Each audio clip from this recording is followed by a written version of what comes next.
Isang mapagpalang araw pong muli sa ating lahat. So, welcome back to our 365 daily devotions.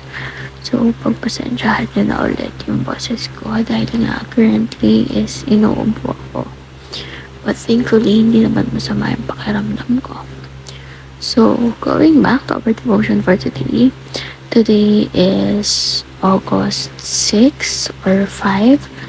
And this is our first installment of our new series, which is The Anatomy of Sin and Temptation. So, today is Monday, kaya another series ang pag-uusapan natin throughout the week. And our topic for today is Satan's three kind of lusts, if I am not mistaken. So, in connection to our topic for today, our Bible verse is Genesis chapter 3 verse 6.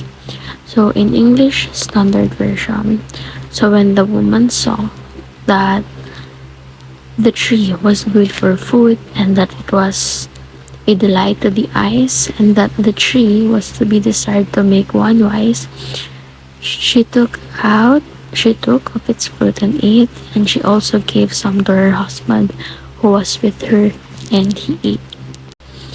In Filipino translation naman, or I don't know kung anong version ito since hindi siya kita sa screenshot.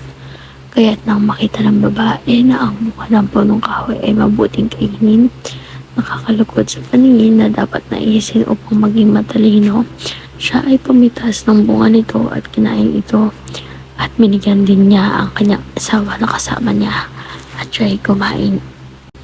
So, stated dito yung mga kinds of temptations that we can feel, diba? We can also feel gaya ng nabanggit nga sa verse. So, kung mapapansin natin dyan, ayan, yung mga highlighted ng green, yellow, and blue. Ayan yung three types of temptations na mayroon si Satan. So, not limited to, but at least nakapaloob dyan sa tatlo.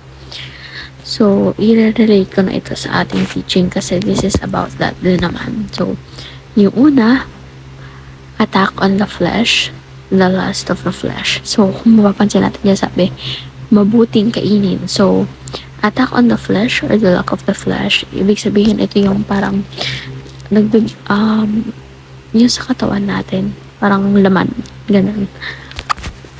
Yung kagustuhan ng laman, di ba? So, napufulfill yung katawan natin or yung human flesh niya.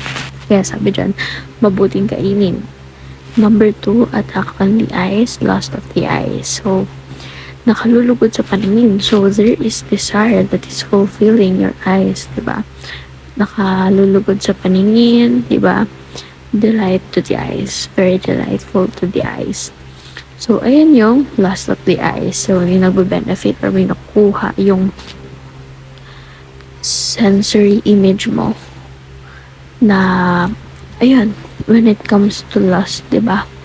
Lust, diba? So, ito medyo maabigat na usapan siya. But, I think, Pastor Russell was right to do this, na to introduce us to these kinds of topics, especially yung mga young Christians.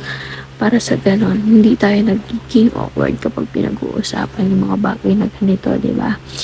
We should be open para mas maging knowledgeable tayo with everything that God has given us, and para malaman natin kung paano ba natin i-utilize yung mga resources na binibigay ng Lord sa atin. And number 3, attack on the heart, pride of life. So, sabi dito na dapat nasain upang maging matalino.